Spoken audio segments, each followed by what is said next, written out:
So one really interesting feature that Claude Code recently released is the ability to let it drive your native desktop applications by using a plugin called Claude Computer Use. And this is super easy to get set up, but I will say basically the gist of it is it takes screenshots of your computer, it passes those to the model figures out how to interact with your UI, and then it'll automatically click on things and do what you ask it to do. So keep that in mind if you're from a security standpoint.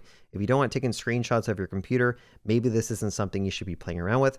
But I'm going to show you how to get this set up, and we're going to be trying to basically have it drive a RuneScape client application and have it chop some trees for me, hopefully. Now, I will say before I dive into showing you how to do that, I do have a course with over 13 hours of content. Go to agenticjumpstart.com. I teach you how to do agentic coding, how to use Claude Code, how to use Opus, and also just the basics of, doing prompting, the secrets of prompting, and a bunch of tips and tricks I've learned along the way building out applications by doing agentic coding. So go check out agenticjumpstart.com if this video is useful to you, because there's a bunch more content that teaches you all this stuff as well. So to get started with this plugin, basically in Claude Code, you can type /mcp, and that'll show you computer use down at the bottom, which is disabled, but you can enable it by pressing enter and then click on the enable option. I already have it enabled, so I'm not going to show you how to potentially do that. But once you have it set up, you can actually start prompting it to do things on your computer. There is another step that you'll have to do, and you'll have to go and grant Mac OS permissions to allow it to click around on your computer, and then also to do screen recording. So if you go to your privacy and security settings, first you need to go to accessibility. And because I'm running Claude Code inside of iTerm, I went ahead and turned that on to allow it to click through my applications. And then also for screen recording and system recording, you'd have to go and turn it on as well here. So now your terminal would have access to basically click around and take screenshots or record your screen. So keep that in mind. But at this point, you should be set up to go. So this is a little tricky trying to get it to actually interact with my RuneScape Lite client. So we're going to just try to prompt it really simply. I'm going to say, I want you to move my player in my Rune Lite client up a bit. Okay, so I'm gonna not tell it I'm playing RuneScape, because sometimes Claude will say like, hey, you're breaching the terms of service of the game, which doesn't allow botting. And if you're able to bypass that in the model, which seems like it's pretty easy to do, it's going to say, hey, computer use wants to control these applications. So I'm going to say, allow it to use Rune Lite for this session. I'll press enter.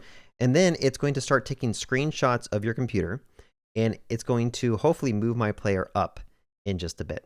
Okay, and you just saw it automatically move up.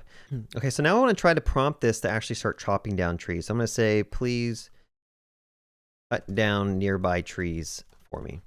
So you can see here, it's trying to chop down the tree. Hopefully it'll take a screenshot. What I've noticed is that it's very inaccurate. Sometimes it's trying to click on things and it just doesn't click it. I haven't figured out a workaround for this. It seems like it's very, very inaccurate in clicking the right stuff. But if you go back, you'll see that it's basically taking screenshots. It's trying to click on certain locations, but it just keeps on failing to do so. Let's try another approach. I'm going to take a screenshot and say, this is what a tree looks like. This is what a tree looks like. Chop it or cut it. Okay, so finally it clicked on the tree. It took a bunch of attempts to even try to find these trees, but it did cut the tree and it added that to my inventory, the logs. So I want to see if it'll continue to try to chop down trees, or if it'll eventually just give up because it did the first tree. All right, so that was the first successful tree. It's going to say, do you want me to keep on chopping more trees? I'll say yes. And remember to click in the center of the tree blob when you want to cut it, because it keeps clicking like below it and above it. I don't really know how to like tune that in. It seems like whatever it's using for the model cannot figure out the right position for clicking this stuff. So we'll try this one, but then we'll also try to have it run another desktop application here in a second to see how it works. All right, we're like 2.5 minutes in, and it's only managed to cut down 2 trees. So I do think that this is an interesting way to demonstrate computer use, but overall, this is a absolutely terrible way to make an auto miner in RuneScape, an auto bot in RuneScape. Let's just go ahead and stop this, and we're going to see if we can have it basically interact with some other things as well. All right, let's try another command. Can you please load up Postman and try to do a GET request to localhost 8080? And notice at the bottom, I do have a Postman icon, so hopefully I should be able to click on it. Let's just go ahead and let it have access to do this. Okay, you'll see it's trying to open up Postman now, and we'll see what happens. It's going to basically try to... probably going to try to sign in or something. Okay, it's asking, should I click sign in? I'm just going to kind of like help it out here a little bit. All right, I went ahead and helped it out. I'm going to say, I logged in for you, continue.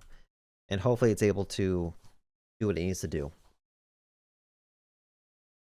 All right, so you see it's making a new request. It should hopefully put in localhost 8080 here and then try to actually click the send button, which is hidden by my head.